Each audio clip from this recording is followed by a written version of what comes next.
Everyone wants to shift left. No, there's left. And the main question is whether you should do that through vendor-opinionated platforms or by building your own internal developer platform or IDP. I already explored the design principles behind building your very own platform in this video.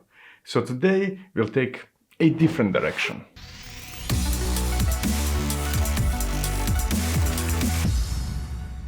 Shift left is one of the main focuses in most of the companies right now. If you're not familiar with the term, it means that we are moving the tasks typically done on the right side of the software development lifecycle to the left side.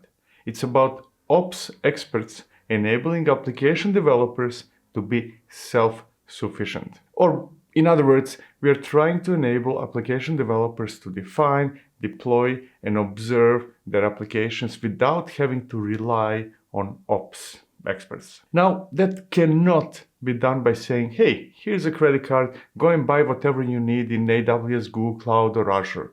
That certainly does not mean that everyone is supposed to stop doing whatever he or she is doing and spend years trying to figure out how AWS works, to learn all the intricacies of Kubernetes, to figure out service meshes and make everything secure, and so on and so forth. Such approaches do not work.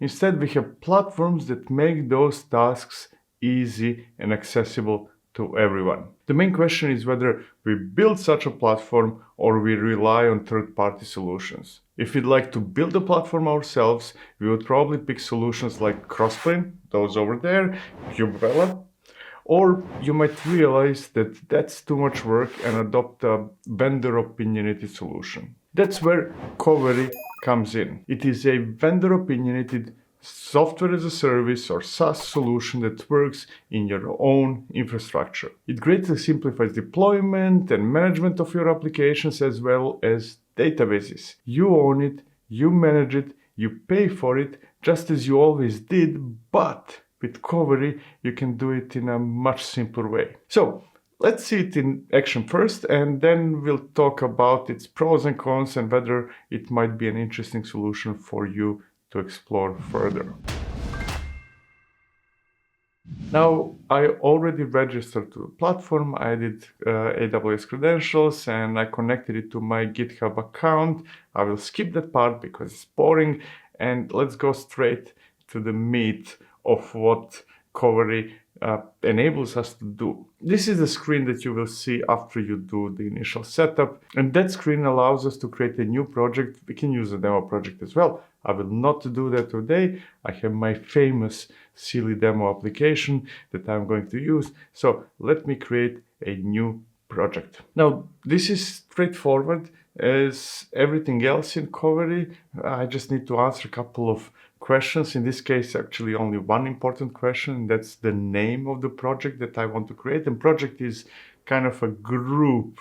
You can call it maybe an environment or something like that. Depends, really. It can be a couple of things, depends how you want to use it, but think of it as a group of applications or an environment. So there we go. I'm going to call it DOT, short for DevOps Toolkit, and create that project. Now, unlike many other solutions, Qovery does not give us infrastructure. It's not like other services like Fly.io, for example. No, Qovery runs in your own infrastructure. So I need to create a cluster. I was told that in the future I will be able to use an existing cluster. Right now that's not an option. So I will go there and create my cluster where everything will be running with Qovery. So set up cluster button, easy, and then a couple of questions like, hey, what's the name of the cluster? Whether it's a production cluster, I will say yes, let's go with production. What is the provider I want to use? I will use AWS today, the region, and my credentials. Those credentials that I created already before, you can create them in this screen as well.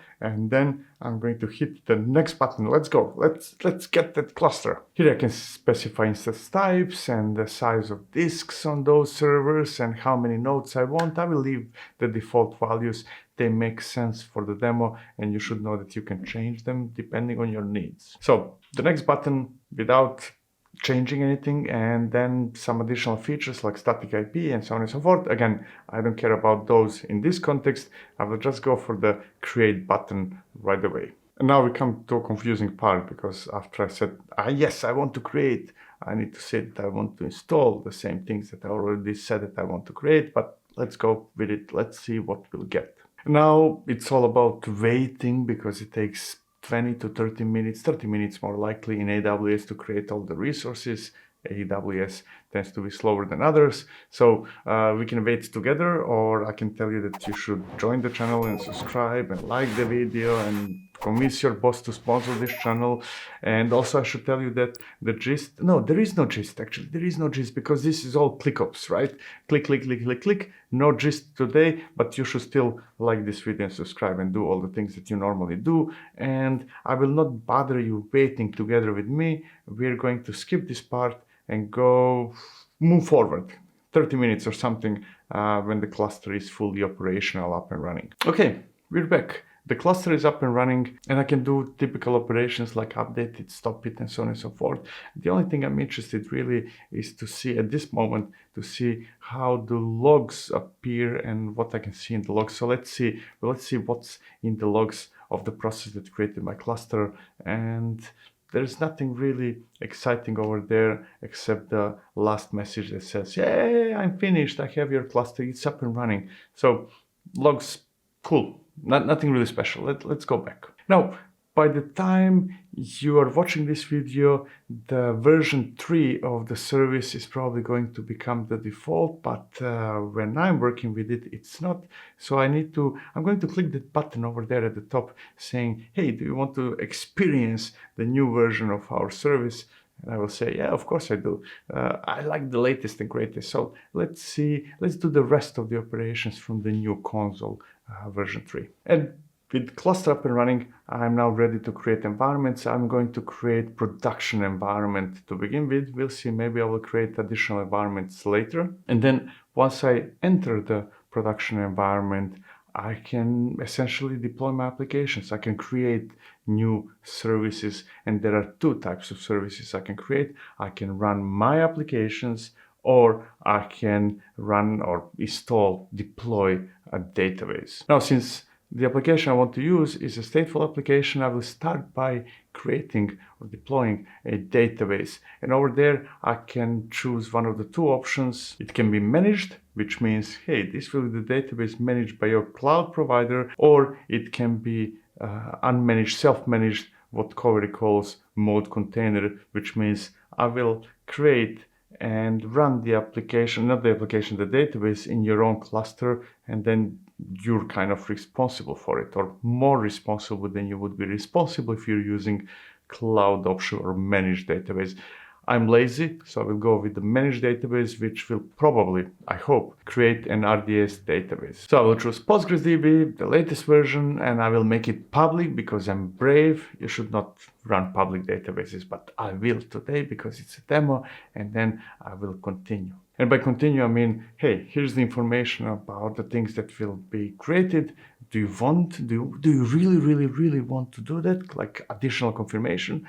And yes, I do want it. So let's go, let's create a database. And now while database is being created, I can create my application. Later on, I will try to figure out how to connect my application with the database, but that comes later. For now, let's create an application. That's the truly exciting part of this platform, or at least for me it is. So I need to type the name, silly demo, and I should choose the source. Now, source can be my Git repository or container registry, right? So if you have some other process that, among other things, pushes your container images to a registry, then registry might be a good choice, but I do not want to build my container images, at least not today, so I will choose Git repository, and then Qovery hopefully will pick it up, figure it all out, build container images, deploy them, configure them, do all the stuff. That's my hope, at least. I mean, I'm saying that's my hope. I already used the platform for a while, so I know what will happen, but I'm pretending like this is the first time I'm using it. I'm not sure whether I'm good at it. Anyways,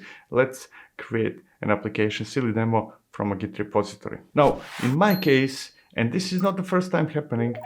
Choosing a Git repository, which means choosing my own Git organization, is an exercise in patience because I have hundreds of repos in that organization, and Qovery, just like a couple of other services, has a hard time until it figures out all the repos I have. So this is an exercise in patience, and I will not force you to wait a couple of minutes with me. I will just fast forward until Qovery figures out all the repos I have. So this is my first complaint to Qovery. Figure out a better way to work with repositories when one has a lot of them. I mean, big organizations have a lot of repos as well. It's not only me. So fast forward in a couple of minutes. There we are. It figured it out finally, and I'm going to select my famous application repo silly demo, which is the silliest application ever. I'm going to keep it as Docker build because I already have Docker file. If you do not have Docker file, then don't worry, you can select buildpacks, and then buildpacks will figure it all out.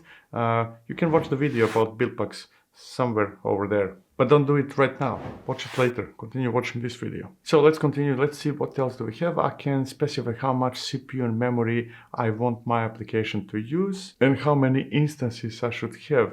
So I will keep the default value, which means between 1 and 2 instances, and Qovery will scale my application depending on, based on CPU usage, to 1 or 2 replicas, again, depending on how much CPU is used by my application. Now, this is nothing really special. I've seen this before. This is the easiest and probably silliest and least useful way to scale your application. And this is my second message to Qovery. Hey, implement something like Knative or CADA or some more advanced way of scaling applications. But so far, so good. This is good enough to begin with. So let's continue. And now we are faced with the eternal question: what is the port your application is exposed to? And of course, my application should be reachable from outside. So I will add a port, and it will listen to internal port 8080. That's the port my application listens to, and it will expose it by default as 443, meaning HTTPS, TLS. It will hopefully give me certificates, which, if it does, will be awesome. Now let's continue, and this is the last screen with all the information of all the selections that I made. So let's hit that. Let me hit that button. Let's go. Let's see my application in action. Actually, I will not see my application in action for 2 reasons. First, my application requires a database, which is not yet up and running. Second is because Qovery does not do things in parallel. I can schedule things in parallel, but only one process is executed at a time. And since right now it is preoccupied creating and installing and doing whatever needs to be done with my database, I will have to wait until the application's turn comes, which in this context is not a big issue because application couldn't run without the database anyways. However, I can do some useful things while waiting for database to automatically appear, and the useful things will be to figure out how to connect that application with the database, and the key is in the variables. So let me go to variables and see what I have over there. Now, this is nice. Qovery creates variables, environment variables, essentially, for each of the databases deployed and running in the same environment. So I have all those variables. My application could theoretically use them, but that would be silly because how can my application know what are the random IDs generated by Qovery? But I can circumvent that, I can fix that, because my application expects 4 variables, and those variables should be with specific names, and I can create aliases in Qovery. So I can tell Qovery something like the something internal address of the database should be aliased as DB endpoint. And I will do the same thing for other 3 variables I need, which are port and user and password. So I'm going to create aliases for all 4 of those. Now, my application from here on should be able to connect to the database once the database is up and running, and once the application is up and running as well. So all that's left is to wait until RDS is created. Again, it takes, I don't know, 3, 4, 5, maybe 6 minutes until RDS database is created in AWS. This is not fault of Qovery. This is simply how much it takes. and I was probably speaking faster than I should. So let me fast forward a bit. Actually, instead of fast forwarding, let me show you the feature edit code, which is potentially, it's nothing special really, but it's a nice connection with Git. So if you like to work directly in your browser or in remote environments or anything like that, if you like Gitpod, then you should know that it's accessible from here as well. You can just select edit code, and that will take your browser session to Gitpod with all the code already available and with the Visual Studio Code available, so you can just start coding. Now, I will indeed fast forward, so let's fast forward until the database is up and running. And there we are. Database is indeed up and running, but my application was not really queued. I need to say, hey, deploy it now. Now that nothing is happening, now that since you cannot do things in parallel and the database is up and running, now I can click that button, the play button, and say, hey, deploy my application, confirm that you really want to deploy application, which is kind of silly. Why would I confirm that I want to create something? I should probably have to confirm that if I want to delete something, but anyways, confirm the deployment, go. Now, if I go to the logs and wait for a while, and there we go. In the logs, I can see what's really happening, and what's happening is relatively straightforward. It is building my application, it is pushing it to registry, and then it is deploying Kubernetes manifests required to run that application. And the manifest will really depend on what type of application I chose. If I did not attach any the external drives, external volumes, then it will be Kubernetes deployment. Otherwise, it would be stateful set, and it probably creates a service, an ingress, all the things that you need, at least basic things that you need to run an application in Kubernetes. So build container image, push it to registry, deploy it to Kubernetes, a few other things in the middle, and there we go. My application is up and running. If I go to that application, I can see resource usage, what's happening, the basic things like memory, CPU, and so on and so forth. That's boring. I mean, it's important, but boring for now. So instead, let's do something else. Let's say that I want to have a development environment as well, right? I have production with one application, you will have more. So let me create development environment. And I could do that by repeating the same process, create environment, create a database, create application, or I can clone one environment into another, which if you like ClickOps, is probably very useful because it's an easy way, and potentially you can give to every person, every team to clone environment whenever they need to work with something. So this is potentially great. Let me clone the environment and create development environment out of production. But before I do that, let me double check, is the application really up and running? And there is that button over there at the top right corner that says open. So I'm going to open my application, and there's the message. My silly demo is up and running, and now I will actually do what I promised that I will do a minute ago and create development environment by cloning the production environment. So here we go, clone environment. I can give it a name. I can choose the cluster where I would like to clone that environment. It could be the same cluster or a different one. I'm cheap today. I'm going to use the same cluster, and the mode is going to be development. Makes sense, right? Now let me go to settings, because there is one interesting thing. I mean, there are typical things in settings, but one interesting thing, and that interesting thing is preview environments, right? I can generate preview environments for all the pull requests inside of this environment. And this is potentially awesome, right? Because it simplifies what I would normally have to do to get preview environments. I can also, if I go now back to deployment, over there I can say, hey, deploy only and run applications on specific timeframes, which is some kind of a cron job, right? Again, I would like this to be serverless. I would like Qovery to use Knative, but it's a good base, it's a good start, so why not?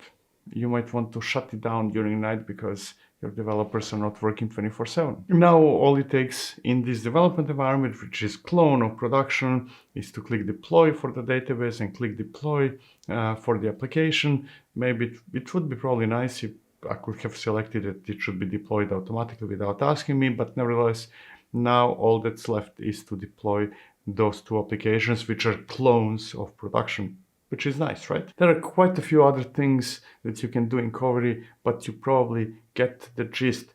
It helps us create and manage clusters, create and manage applications, and databases. And the whole process is streamlined. And if you like ClickOps, if you like just simplicity of going there, filling in a field or two and clicking buttons that just says, great, run this something, then this is potentially a good solution, but I'm getting ahead of myself.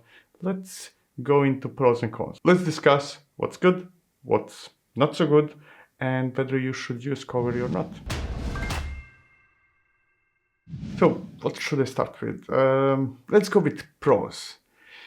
It's helpful. It's really helpful service for smaller and less experienced teams that do not want to deal with complexity of Kubernetes, yet that do want to use Kubernetes, especially if they want to use Kubernetes in their own accounts, unlike some other services. It could also be very helpful for bigger companies, but it's a huge but. There are a few things that I would like to see in Qovery before I would recommend it for bigger companies, bigger teams. But for smaller teams that do not have the capacity to create their own platforms and like working from web UIs, this is a good solution. It works well, at least on a base level, but I'll get to that in the cons section. Actually, this time I'm not going to call it cons, I'm going to call it missing features, because there is nothing really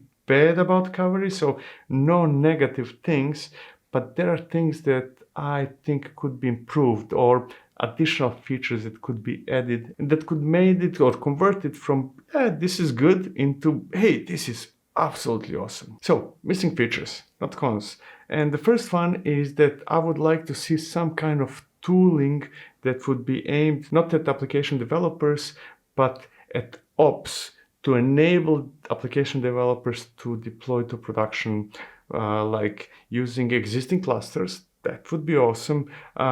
Storing console actions as manifesting it, defining what something is so that we can tweak, that ops people can tweak the outcomes of using Qovery, maybe adding some service mesh, Dapper, additional services that already exist and that would convert Qovery from doing exceptionally well basic things into doing some more funky stuff, something that would make it not only good but exciting. Next, I would like that Git delay to be fixed, because I cannot wait for minutes until Qovery figures out all my repos.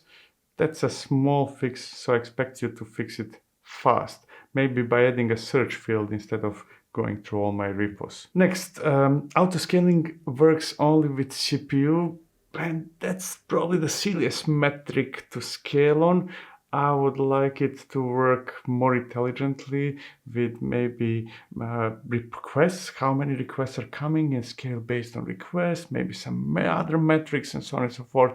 There are very helpful projects that could be incorporated, like Keda, for example, that would make it absolutely awesome. Next, I would like it to scale to 0 instead of scaling down, up and down based on schedule. So instead of me specifying, hey, shut it down during night, it would be cool to see something like, hey, nobody's using this application, shut it down. So maybe something like Knative would be a very welcome addition. And speaking of Knative, right now, Qovery supports two types of applications, deployments and stateful sets, which does not really matter for Qovery users, but if it would, behind the scenes, support additional types of applications like Knative that I already mentioned and others, then it would provide more options to the end users, like serverless. Serverless would be awesome, right? What else? Oh yeah, Qovery creates database servers, and that's great, but there is no mechanism to create databases inside of those servers and schema,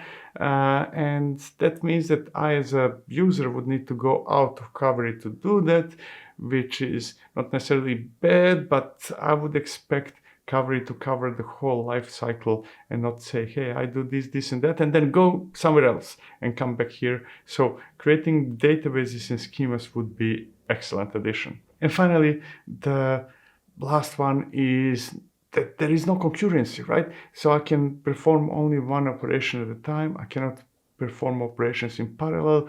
I suspect that that's a temporary thing and that it will improve, that I will see operations running in parallel instead of me waiting like, hey, let's wait until database is up and running and then I can deploy application. No, I just want to say this and that, go. So what do I think about Qovery? Well, I think it's a good service, but not special. Good, not special. So you might be wondering, hey, what do I mean by that? So what it does well, and it covers the most important and at the same time probably most basic operations that application developers would need to perform. It creates a cluster, it creates, installs, deploys applications, and it manages databases. But there is no jazz in it. There is nothing really special, which might not necessarily be a bad thing, but I would like to see better scaling, better options when choosing what application type should run, and so on and so forth. So something that distinguishes it from everybody else. I cannot say specifically do this because I don't want to do that, but something special. So Qovery, please add something special. It's a good base, it works well, but there is no jazz in it. So all in all, I think that you should give Qovery a try if you want something that is simple, if you like doing operations through web UIs, and if you want to do it in your own infrastructure. If those three requirements are met, if that's what you're looking for, then this is a good service. Try it out. For everybody else, I would like to see more innovation, more creativity in what it does. I already mentioned integrate with KEDA or Knative or Dapper. Those are already ready to go services that run in Kubernetes and should be straightforward to integrate with Qovery. But that might not matter because Qovery works. It really works well with what it does. It's a great tool for those who want to use Kubernetes but do not want to deal with the complexity of it. It has a potential to be much more. It's a solid base, and now I want to see where it goes next. I would really, really like to see it again, to go through it again, maybe half a year from now, and because I suspect that there are some awesome plans with it. Thank you so much for watching. See you next time. Cheers.